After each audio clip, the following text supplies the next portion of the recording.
Story zone, তোমার অনুভূতিদের খুঁজে নাও এখানেই। এলহার বিস্ময়ে আকাশ ছিল, অবাক কণ্ঠে শুধালো, কেন? আমার নামে কেন? আমি জানি মাহবুব বাঁচাবো বললে আপনার উছিলা বানাইছে, তবু আমার এই বিপদে যে আপনি উপকার করছেন আমি জীবনও ভুলুম না। তাই আমার মেয়ের নাম আপনার নামে রাখুম, আর সারা জীবন আপনার লিগে দোয়া করুম যেন আল্লাহ আপনার ভালো রাখে।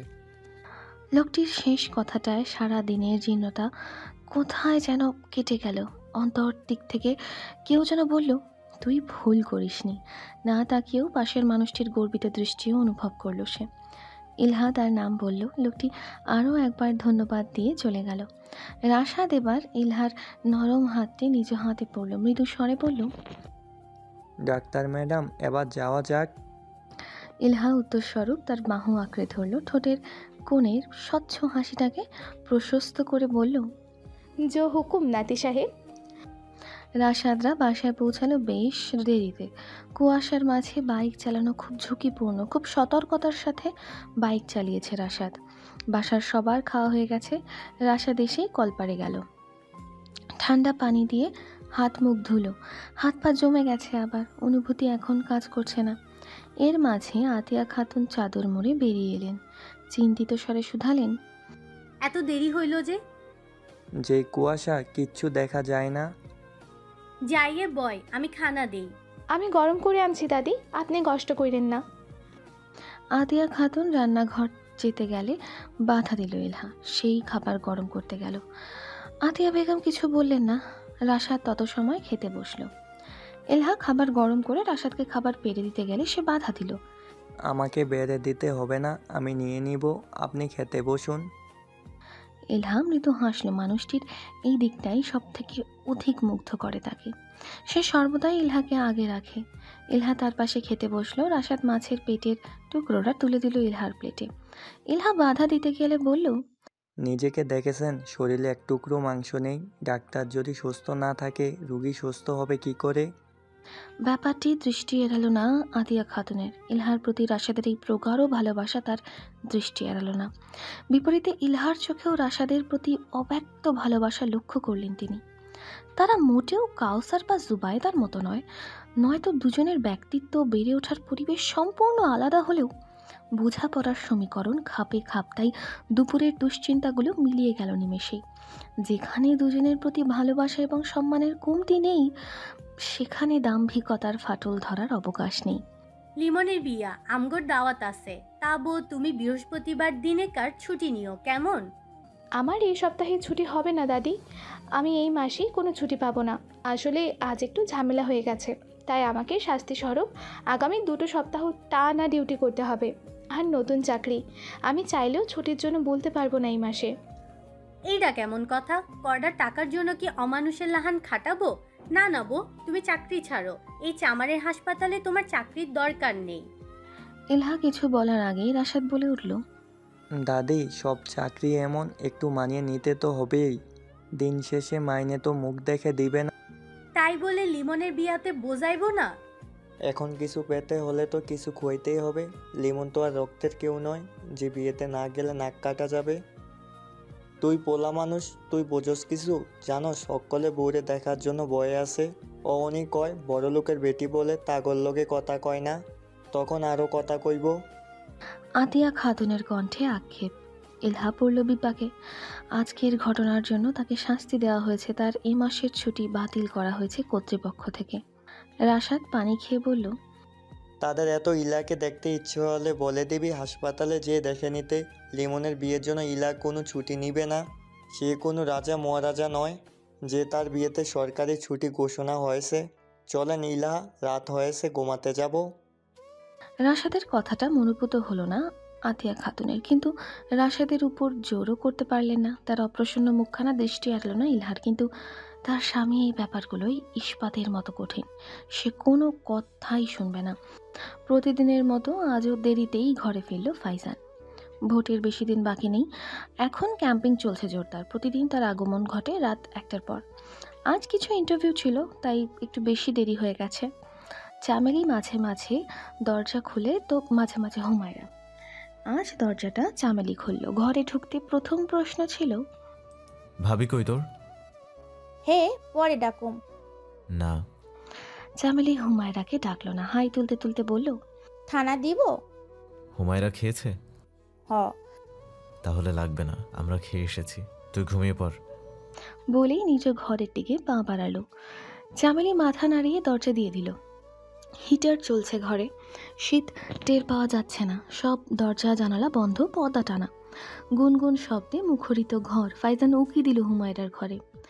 সে পড়ছে, তাই তাকে বিরক্ত করলো না। আগে কাপড় নিয়ে গোসলে গেল। হুমায়রা তখনও পড়ায় মগ্ন, তাই ফাইজানের উপস্থিতি টের পেল না।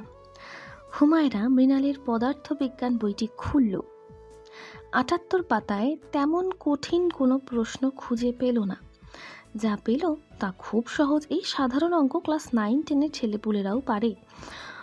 হুমায়রা বুঝল না কেন মৃণাল এই সাধারণ অঙ্ক পারল না। উপরন্তু এমনভাবে তার কাছে উত্তর চাইলেও যেন এর উপর তার জীবন মরণ নির্ভর করছে। হুমায়রা মোটেই বুঝতে পারল না এত অদ্ভুত আকুলতা, অস্থিরতার কারণ। এর মাঝেই বইয়ের উপর পানি পড়ল, বিন্দু বিন্দু পানি। হুমায়রা পেছনে চাইতে ভূত দেখার মতো চমকে উঠল। ঠিক তার পেছনে দাঁড়িয়ে আছে ফাইজান। পরনে কেবল একটি ট্রাউজার, শ্যাম গায়ে লিপটে আছে পানির বিন্দুকণা। ভেজা চুলগুলো থেকেও পানি ছুঁয়ে পড়ছে। সে হুমায়রার দিকে ঝুঁকে দাঁড়িয়ে আছে, মুখবিপরে কৌতূহল। হুমায়রা নিজেকে সামলে নিল, দৃষ্টি সরিয়ে অপ্রস্তুত স্বরে শুধালো, আপনার খাওয়া হয়ে গেছে? আমি খেয়ে এসেছি। কি পড়ছেন এত মনোযোগ দিয়ে? সে ঘরে হাতি আসলো নাকি মানুষ আসলো টের পাচ্ছেন না? এত বাঁকা প্রশ্নের কি হেতু জানা নেই, তবুও হুমায়রা ধীর স্বরে বলল, কালকে একটা পরীক্ষা আছে, তাই আর কি। ঘুমাবেন না? আর একটু বাকি আছে, আপনি শুয়ে পড়ুন। আপনাকে ছাড়া আমার ঘুম আসে না হুমায়রা, এ কমাসে টের পেয়েছেন নিশ্চয়ই। অকপট স্বীকারোক্তি ফাইজানের। হুমায়রা এমন উত্তরের জন্য প্রস্তুত ছিল না, ফলে সাথে সাথেই দৃষ্টি নামিয়ে নিল। সে অনুভূতিটা খুব বিচিত্র, এক অদ্ভুত শীতলতা যেন অনুভূত হলো। ফলে মৃদু স্বরে বলল, আপনি যান, আমি আসছি। ফাইজান নিঃশব্দে হাসলো। অষ্টাদশীর শুভ্রকালের রক্তিম লালিমাটি মন্দ লাগছে না। ঘর থেকে বের হতে নিলেই পায়ে কিছু একটা বাঁধল। নিচে তাকাতেই একটি ভাঁজ করা কাগজ চোখে বাঁধল ফাইজানের। কাগজটি তুলল সে, কৌতূহলের বশেই খুলল কাগজটি। 2 লাইন পড়তেই চোয়াল শক্ত হয়ে গেল ফাইজানের, কারণ এটি যে সে কাগজ নয়, রীতিমতো প্রেমপত্র, তাও তার বউকে উদ্দেশ্য করে লেখা। গোটা গোটা অক্ষরে সময় নিয়ে ধীরে সুস্থে লেখা।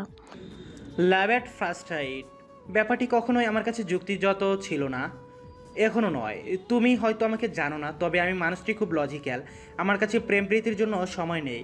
আমার একটাই লক্ষ্য জীবনে প্রতিষ্ঠিত হওয়া, তার জন্য আমার কোনো বন্ধু নেই। আমি বানায়ও নাই, কারণ বন্ধুত্ব আমাকে লক্ষ্যচ্যুত করতে পারে। কিন্তু আমার সব পরিকল্পনাগুলোকে কেমন ভণ্ডুল হয়ে গেল যেদিন আমি প্রথম তোমাকে দেখেছি। আমি কেন যেন বিহায়ের মতো তোমাকে দেখেছিলাম। তুমি বিশ্বসুন্দরী নও মোটেই, কিন্তু কেন যেন তোমাকে দেখার লোভ আমার যাচ্ছিল না। সেদিন আমি স্যারের কোনো কথাই শুনিনি, নিজের উপর খুব রাগ হচ্ছিল। এতটা বেখেয়ালি আমি মোটেই নই। রাগ আরও বাড়লো যখন দেখলাম আমি অঙ্ক কষতে যেও তোমার মুখ মস্তিষ্কে ছেপে গেছে। আমি পড়তে পারছি না, আর ক্লাসে ওকে মনোযোগ দিতে পারছি না। বুঝলাম হয়তো এটাই আমার ইনফরচুয়েশন। হতেই পারে, সুন্দর জিনিসের প্রতি মানুষের আকর্ষিত হয়, আমিও হয়েছি। অবাক করা ব্যাপার, তোমার থেকেও সুন্দরী মেয়ে আমার সাথে বন্ধুত্ব করতে চেয়েছে, কিন্তু আমি দূর দূর করে তাড়িয়ে দিয়েছি। ব্যাপারটি মোটেই ভালো নয়, ভেবেছি কমে যাবে, কিন্তু তোমার প্রতি আমার আকর্ষণ দিন দিন বাড়ছে। আমার মাথা নষ্ট হলো যেদিন প্রথম তোমার হাসি দেখলাম। এত স্বচ্ছভাবে কেউ হাসতে পারে? তোমার মাঝে কেন কোনো কলুষতা নেই? কেন তোমাকে দেখলেই আমার মায়া হয়? আমার মনে হচ্ছিল আমার শ্বাস নিতে কষ্ট হচ্ছে, দম আটকে আসছে। আমার মস্তিষ্ক জুড়ে তোমার বিস্তৃতি আমি টের পাচ্ছিলাম। আমি বুঝলাম এটা সাধারণ আকর্ষণ নয়। আমি এখনও বলবো, আমি তোমাকে ভালোবাসি না। প্রেম আমার মনে স্থান পায়নি, কিন্তু এটুকু টের পেয়েছি। তোমাকে জানার ইচ্ছে আমার ফুরাবার নয়। আমি তোমাকে জানতে চাই হুমায়রা।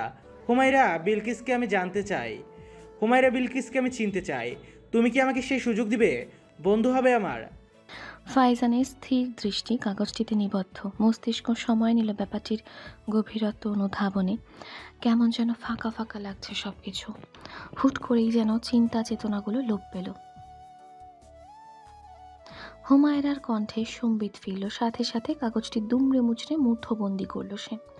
হুমায়রার অগোচরে ট্রাউজারের পকেটে পড়ল। হুমায়রার দিকে চেয়ে মৃদু হেসে বলল, চলুন। মুখোমুখি দুজন শুয়ে আছে। ফাইজানের স্থির দৃষ্টি হুমায়রার ঘুমন্ত মুখবিবরে আবদ্ধ। খোলা অবিন্যস্ত চুলগুলো মুখের উপর এসে পড়েছে। কিশোরীর তাতে খেয়াল নেই। ফাইজান আলতো হাতের স্পর্শে তা গুজে দিল কানের পাশে। শীতল স্পর্শে কেঁপে উঠল কিশোরী, একটু নড়ল। ফাইজান সেই সুযোগে তাকে আরেকটু কাছে টেনে নিল। মেয়েটি ঘুমালে কিছু টের পায় না, হয়তো টের পায় কিন্তু আমলে নেয় না। তবে প্রায় রাতে ফাইজান তাকে কাছে টেনে নেয়, নিজের সন্নিকটে রাখে, যেখানে তার নিঃশ্বাসের শব্দ কানে আসে। কোমরের অস্থি চেপে ধরে মাঝে মাঝে। মেয়েটি একটু নড়ে চড়ে ওঠে, তারপর আবার ঘুমিয়ে যায়। ফাইজানও ঘুমিয়ে পড়ে তখন। কিন্তু আজ ঘুম আসছে না। চিরকুটটির প্রতিটি শব্দ বিশ্রীভাবে মস্তিষ্কে আঘাত করছে, খুব বিশ্রীভাবে। বারবার শব্দগুলো তাকে পোড়াচ্ছে যেন। হুমায়রাকে কেউ পছন্দ করে, কেউ তার সাথে ঘনিষ্ঠতা বাড়াতে চায়। ব্যাপারটি মোটেই ভালো লাগছে না ফাইজানের, বরং খুবই বাজে লাগছে। রাগ হচ্ছে, মেজাজ খারাপ হচ্ছে, মস্তিষ্কের কোষগুলো উৎপাত করছে যেন। বয়স কত হবে ছেলেটির? স্যারের ব্যাচে পড়ে, তাহলে 18 কিংবা 19, কম করে হলেই তার থেকে 13 বছর ছোট। একটা 13 বছর ছোট ছেলের বাচ্চা মতে তার উপর রাগ করাটা হাস্যকর। হাস্যকর তো বটেই, তার থেকে বেশি হাস্যকর এই যে সে নিজের অমূল্য ঘুমকে জলাঞ্জলি দিয়ে তাকে নিয়ে ভাবছে, দুশ্চিন্তা করছে। কিসের দুশ্চিন্তা? হুমায়রাকে নিয়ে। সে কি চিঠিটা পড়েছে? সে কি ছেলেটিকে চেনে? যখন ছেলেটি তাকে চিঠিটি দিচ্ছিল তখন তার কেমন লেগেছিল? সে কেন চিঠিটি নিয়েছে? সে কি ছেলেটিকে পছন্দ করে? কথাগুলো ভাবতেই উঠে বসলো ফাইজান। তার অশান্ত চিত্ত তাকে অস্থির করে তুলছে, বিশেষ করে শেষ প্রশ্নটি ভাবতেই যেন নিঃশ্বাস আটকে আসার জোগাড় হলো। উত্তেজনায় মাথা ফেটে যেতে চাইল, ভ্রু কুঞ্চিত হলো তার, প্রগাঢ় ভাঁজ পড়ল, সব কিছু যেন এলোমেলো লাগতে লাগলো। পাশের ঘুমন্ত কিশোরীকে তখন আঁকড়ে ধরতে ইচ্ছে হলো মেয়েটিকে কোথাও লুকিয়ে রাখতে, যেখানে সে বাদে অন্য কারোর উপস্থিতি থাকবে না। অবান্তর চিন্তা, নিতান্তই অবান্তর, কিন্তু ফাইজানের বুক কাঁপছে, অস্থির লাগছে। 32 বছরের যুবক এই কনকনে শীতেও ঘামছে তরতর করে। তার মুখ বিবরে আতঙ্ক, ত্রাস। ছোট্ট বউটিকে হারিয়ে ফেলার কাতরতা চুয়ে চুয়ে পড়ছে। পর মুহূর্তেই নিজেকে সামলালো। সে তো এমন নয়, বিকারহীন, অনুভূতিহীন, কঠিন মানুষ সে। খুব কঠিন পরিস্থিতিতেও সে থাকে স্থির, শান্ত, কোনো কিছুই তাকে বিচলিত করে না বিন্দু পরিমাণ। কারণ এভাবেই নিজেকে তৈরি করেছে সে। তবে একটা ছোট ছেলের আবেগ মিশানো প্রেমপত্রে কি আসে যায়? হুমায়রা সে বয়সে ছোট, কিন্তু খুব বুঝদার। সে কখনোই এমন কিছুকে প্রশ্রয় দেবে না।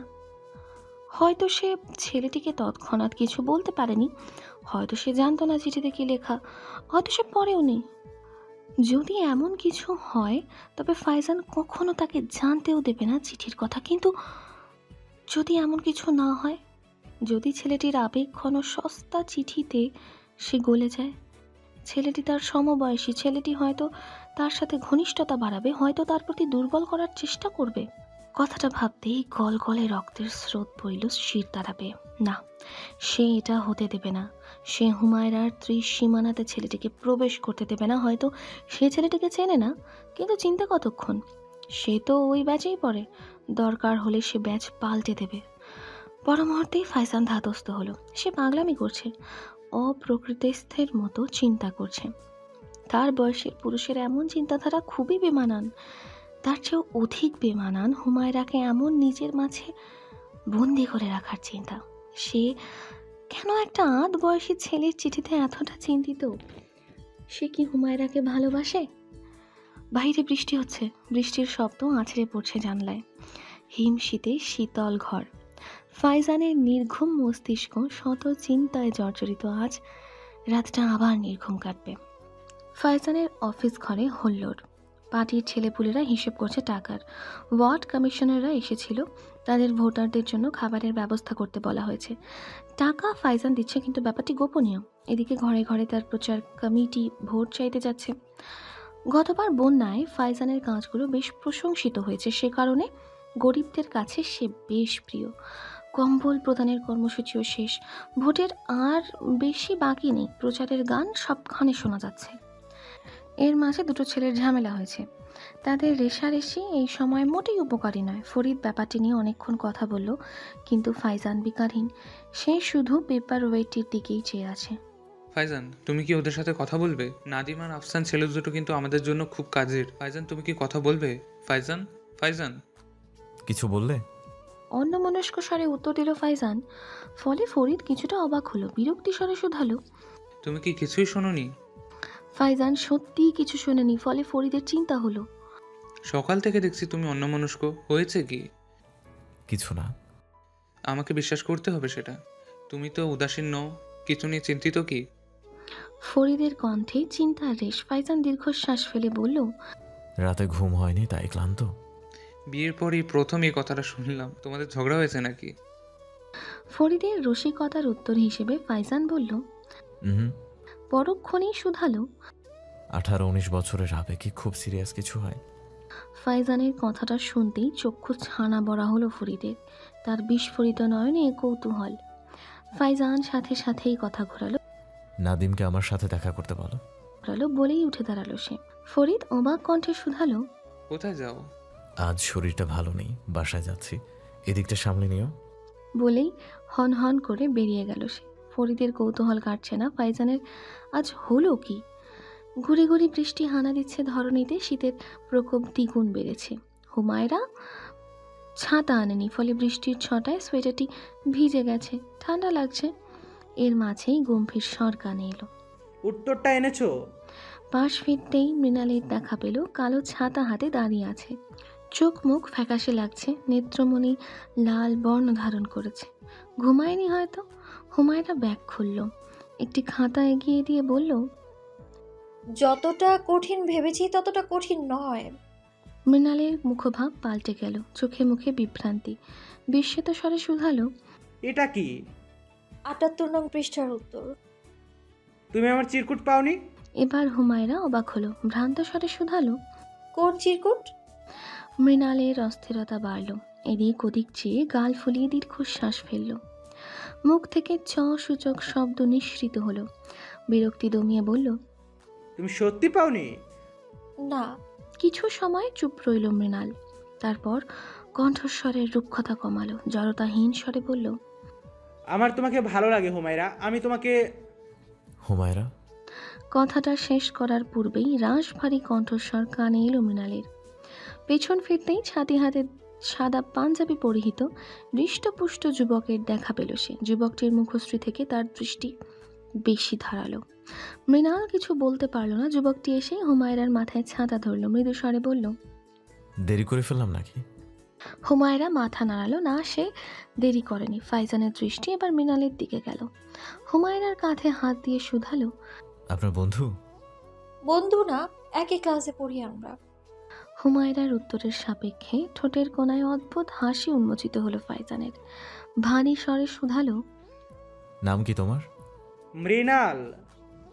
আমি ফাইজান ইকবাল, হুমায়রার হাজব্যান্ড। হুমায়রার হাজব্যান্ড কথাটা যেন একটু বেশি জোর দিয়েই বলল। হুমায়রা কিছু সময় নিষ্পলক চেয়ে রইল ফাইজানের দিকে। ফাইজানের আজ এখানে আসার কথা নয়। ব্যস্ততার দাপটে যে খেতে ভুলে যায়, সেই মানুষটি সব ফেলে তাকে নিতে আসবে, এটা আকাশ কুসুম চিন্তা। তাই বেশি আমলে আনলো না হুমায়রা। অন্যদিকে মৃণালের মুখবিবরের রঙ্গ পাল্টে গেল, স্ফূর্তি পাল্টে গেল মুহূর্তেই। ক্ষুদ্র ভ্রান্ত হৃদয় নড়ে উঠল, আনমনে আওড়ালো, হাজব্যান্ড? ফাইজান তার হাসি বর্ধিত করে বলল, হ্যাঁ, জানতে না? মৃণাল উত্তর দিল না। তার সংকুচিত ভ্রান্ত অপ্রতিভ মুখখানা বহু প্রশ্নের উত্তর দিয়ে গেল যেন ফাইজানকে। ফাইজান স্বাভাবিক গলায় বলল, হুমায়রা, আপনি গাড়িতে গিয়ে বসুন, আমি স্যারের সাথে দেখা করে আসছি। ভিজে গেছেন তো দেখছি, কাদেরকে বলবেন যেন হিটার অন করে দেয়। বলেই হুমায়রা হাতে ছাতিটা ধরিয়ে দিল। হুমায়রা দ্বিতীয়বার প্রশ্নের সুযোগ পেল না, ফলে সে গাড়ির কাছে চলে গেল। হুমায়রা চলে যেতেই ফাইজানের মুখশ্রী বদলে গেল, চোয়াল শক্ত হলো, দৃষ্টির প্রখরতা বাড়ল। স্থূল স্বরে শুধালো, চিঠিটা তুমি লিখেছ? কণ্ঠের ধারে কিছুটা নড়ে চড়ে উঠল মৃণাল। হাতড়ালো উত্তর, কিন্তু পেল না। নিরাশ হলো নিজের কাপুরুষতায়। মানুষটিকে সে চেনে, পত্রিকায় বহুবার তাকে দেখেছে, ক্ষমতাবান তো বটেই, তাতে সন্দেহ নেই, কিন্তু তার প্রভাবই অন্যরকম। ক্ষণ সময়ের জন্য হ্যালো ডিয়ার লিসেনার্স, আপনারা শুনছেন স্টোরিজ অন প্রেজেন্স ধারাবাহিক পর্ব গল্প। আমাদের সামগ্রিক প্রচেষ্টাকে উৎসাহিত করতে লাইক অ্যান্ড কমেন্ট করতে ভুলবেন না। Thank you. তার কাছে সামনে থাকা মানুষটিকে বাঘের চেয়েও ভয়ঙ্কর মনে হলো, আর নিজেকে ভীত ভেড়া। মৃণাল চুপ করে দাঁড়িয়ে রইল, চোখে চোখ তোলার সাহস হলো না যেন। সে ত্রাস আরও বাড়ল যখন ফাইজান শীতল স্বরে বলল, বয়স কম, না জেনে ভুল করাটা অস্বাভাবিক নয়। তোমাকে দেখে লজিক্যাল আর ম্যাচিওর মনে হচ্ছে। আশা করি বিবাহিত জানার পরও এই আবেগের তাড়নায় দ্বিতীয়বার ভুল করবে না। তাই এবারের মতো ব্যাপারটাকে আমি ছেড়ে দিচ্ছি। তবে মাথায় রেখো, আমি মানুষটি মোটেও দানবীর বা ক্ষমাশীল নই। দ্বিতীয়বার আমার স্ত্রীকে নিয়ে অসঙ্গত চিন্তা করলে আমি ছেড়ে দেব না। মৃণালের শিরদাঁড়া বেয়ে হিমপ্রবাহ নেমে গেল যেন।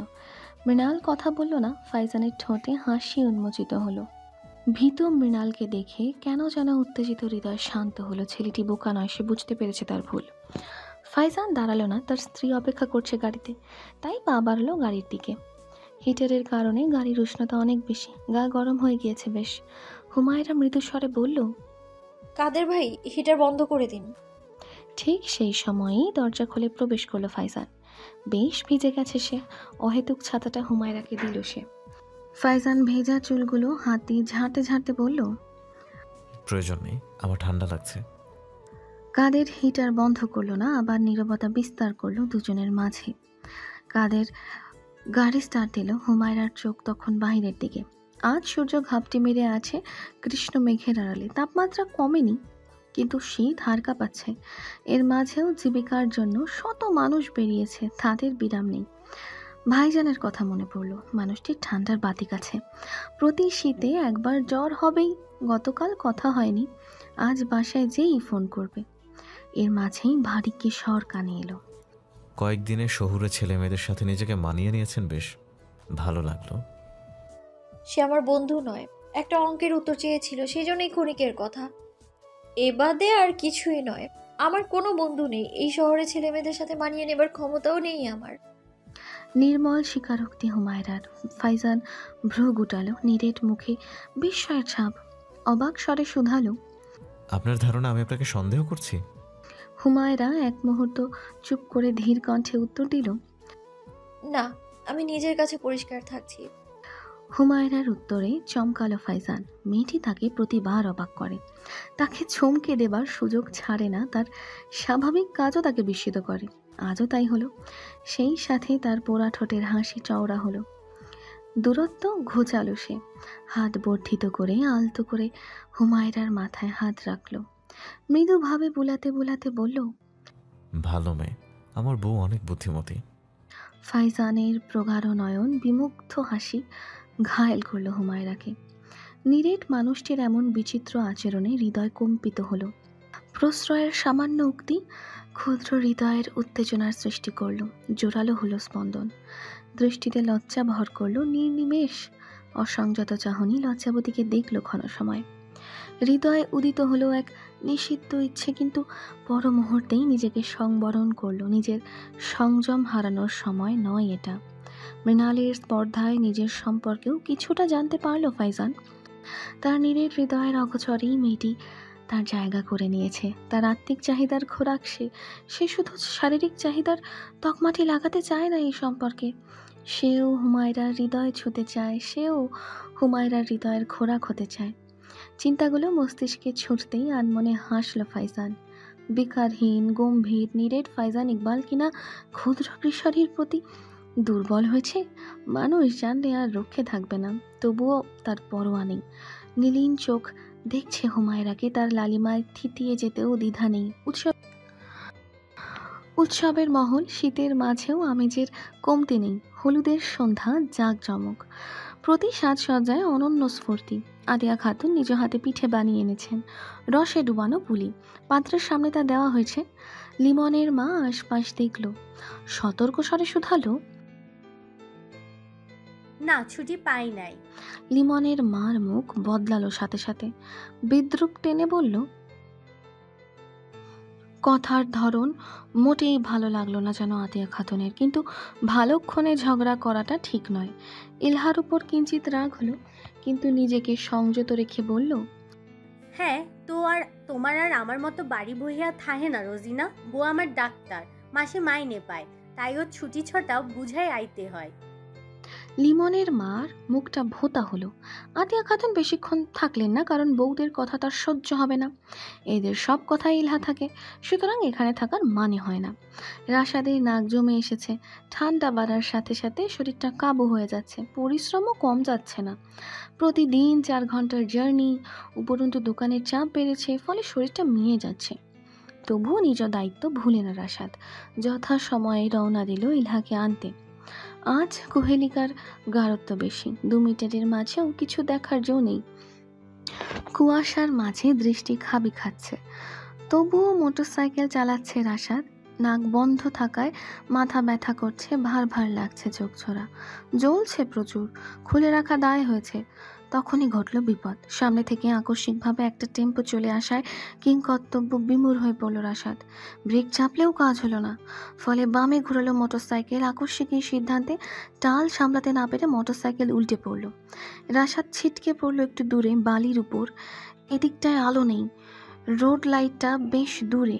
রাশাদ অনুভব করলো তার সারা শরীর সম্ভব ব্যথা করছে।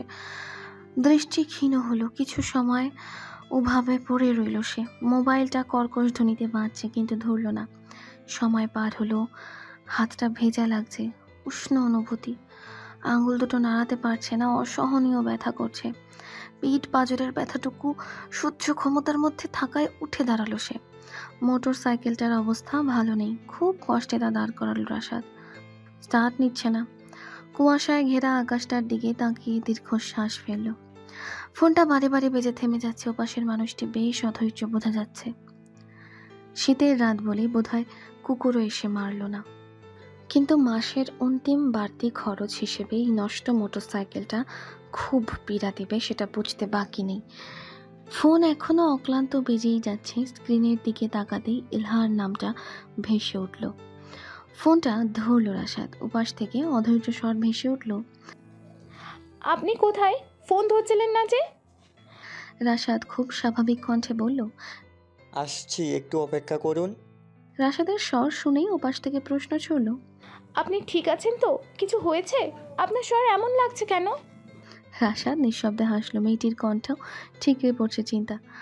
মেয়েটি কি বুঝতে পারলো রাশাদের কষ্ট হচ্ছে? মেয়েটি কিভাবে যেন বুঝে ফেলে? এই রহস্যটি এখনো অজানা। রাশাদ লুকাতে চাইলেও পারে না। আজও হয়তো বুঝতে পেরেছে। রাশাদ তবুও বলল, ক্লান্ত লাগছে তাই? তাহলে আমি একা চলে আসি? খবরদার না, আমি আসছি। শক্ত কণ্ঠে উত্তর দিল রাশাদ। সে জানে ইলহা আসতে পারবে, কিন্তু তবুও তাকে একা ছাড়তে ইচ্ছে করে না। 2 ঘন্টার রাস্তা, পুরোটা সময় অহেতুক চিন্তা করবে। ইলহাকে আর কথা বলার সুযোগ দিল না রাশাদ। ফোন রেখে দিল। ইলহার বুকটা খচখচ করছে। মানুষটির স্বর কেমন যেন শোনালো। এই কদিনের সংসারে এটুকু বুঝতে বাকি নেই, রাশাদ মানুষটি খুব জেদি, একগুঁয়ে।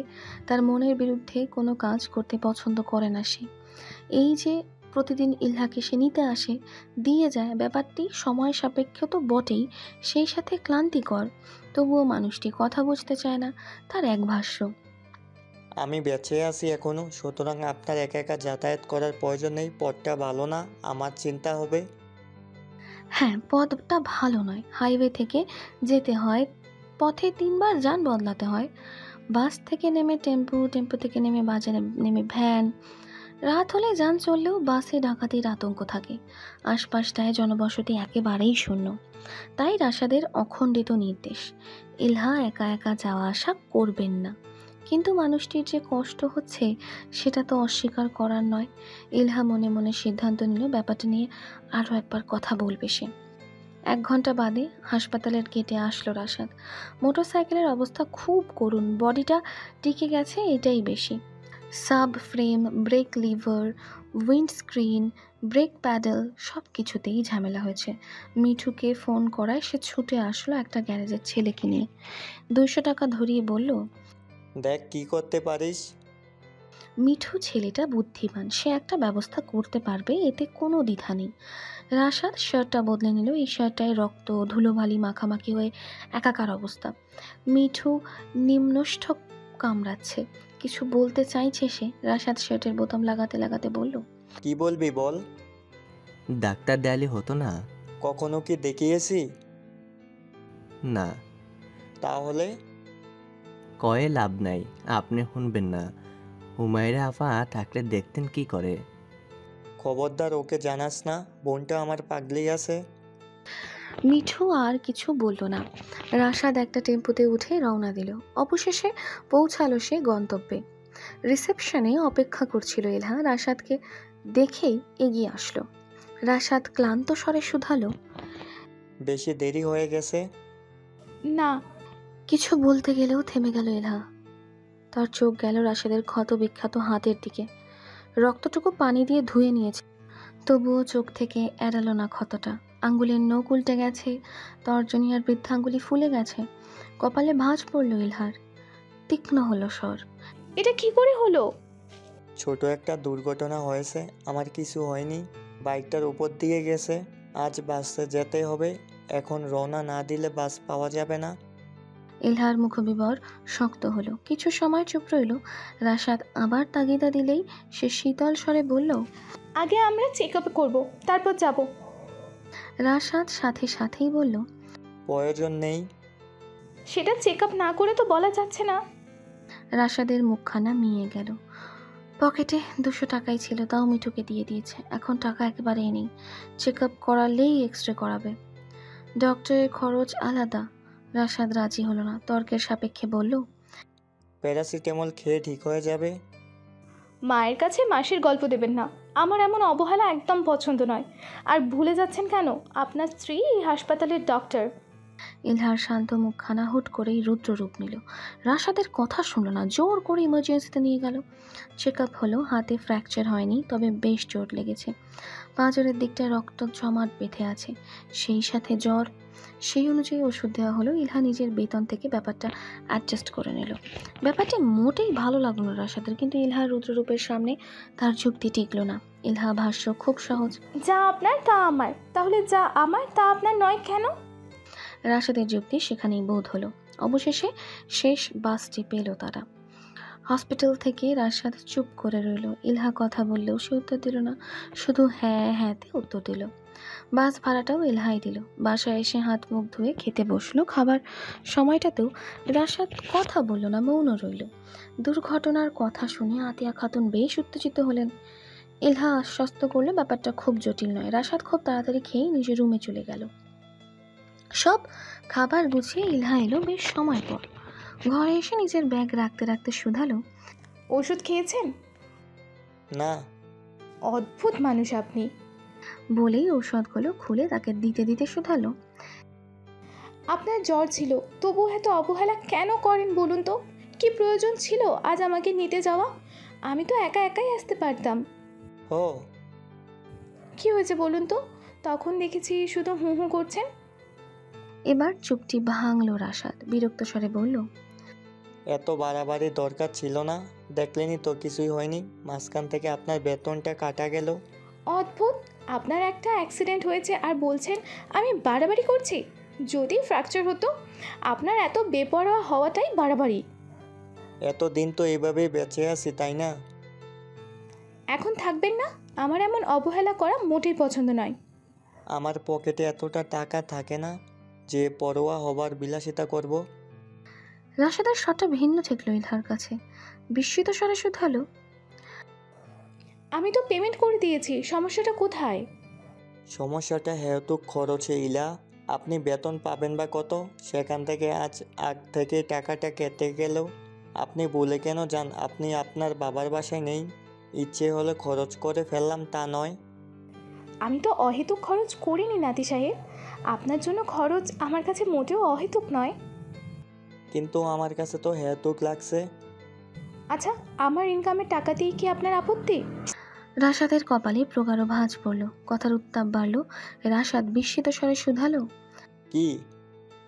সেটাই তো এখন মনে হচ্ছে, না হলে কেন এত আপত্তি আপনার? সত্যি বলতে আপনার মাঝেও যে মেইল ইগো রয়েছে জানা ছিল না। ইলহার কথায় বিষণ্ণতার ছাপ। সেই কথা বাড়ালো না, জামা পাল্টেই শুয়ে পড়ল।